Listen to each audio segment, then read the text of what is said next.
Good Sunday morning. I'm Evan Donovan. News Channel 8 is your local election headquarters. Welcome to a special edition of Politics on Your Side.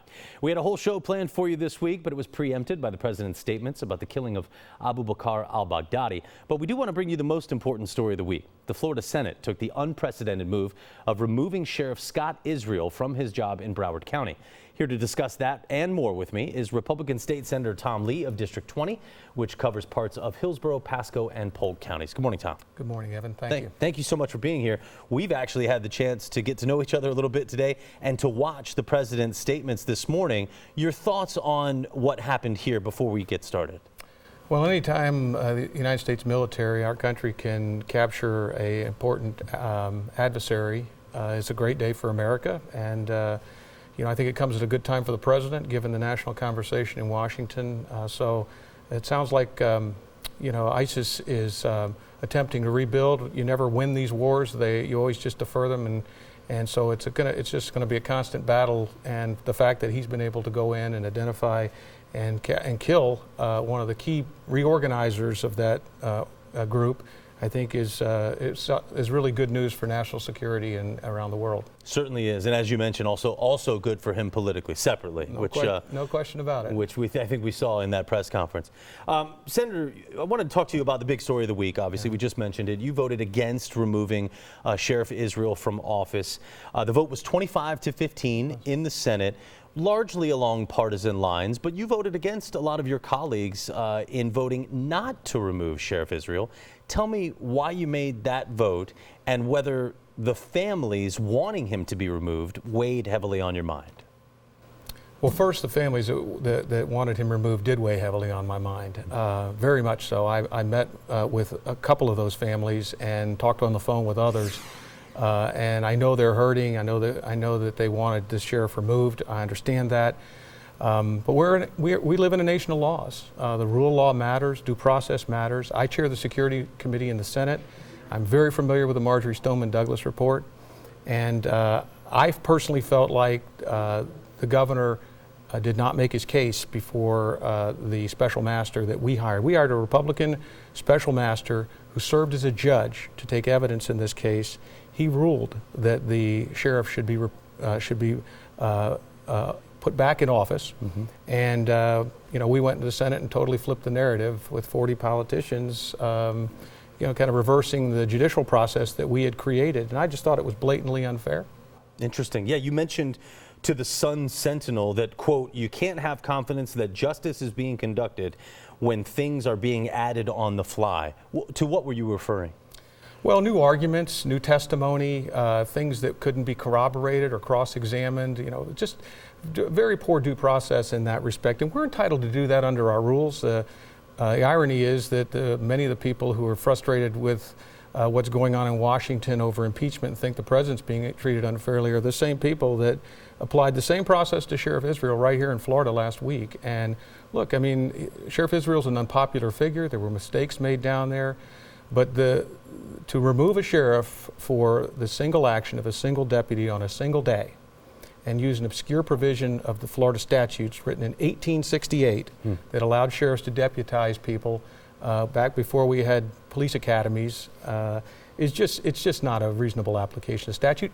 And our special master said just that in his report.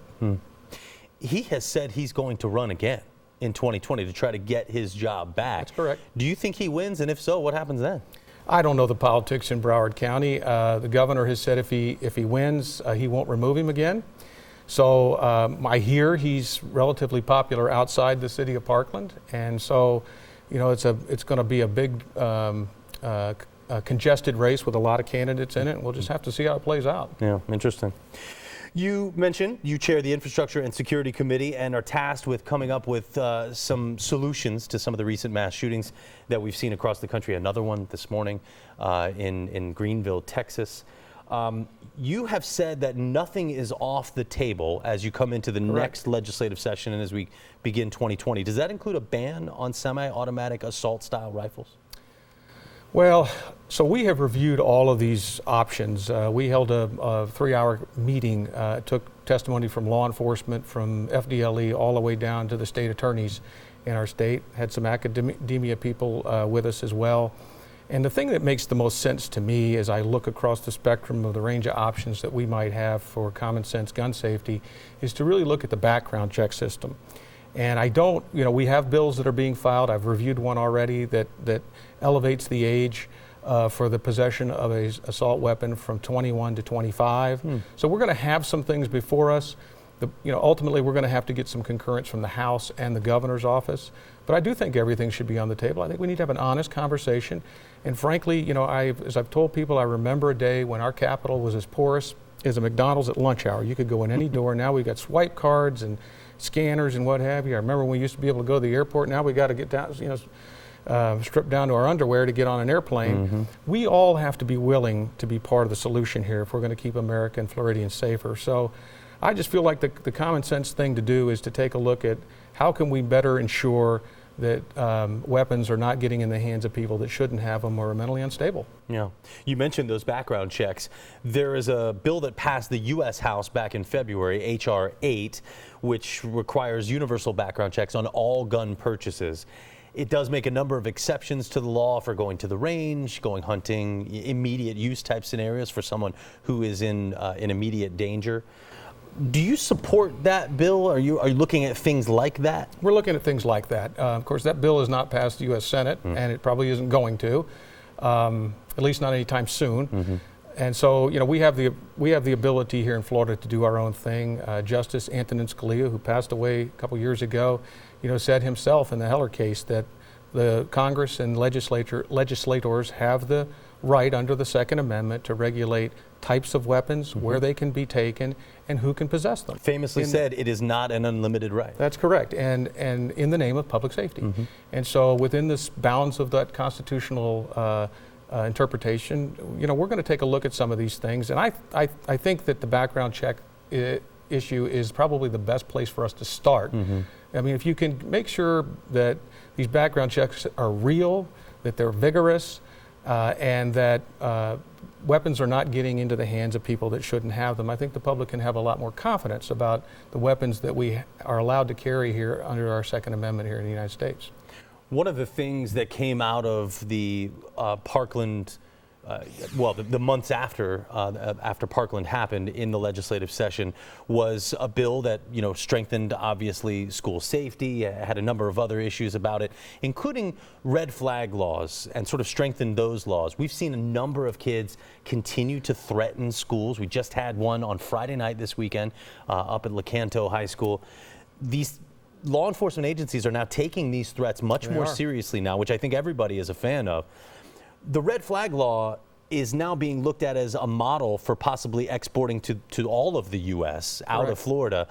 How do you think it's worked since it was passed? Have you heard feedback from law enforcement? Is it good? We took a lot of testimony on that very issue. There have been thousands of them here in the state over the last year and a half, and Sheriff Knight down in Sarasota testified that only one that was executed prior to the implementation of the legislation has been overturned by the courts. So it's working very well, and I do think the legislature, Senate President, and Governor Scott, now Senator Scott, should be given a lot of credit for moving quickly on that particular issue.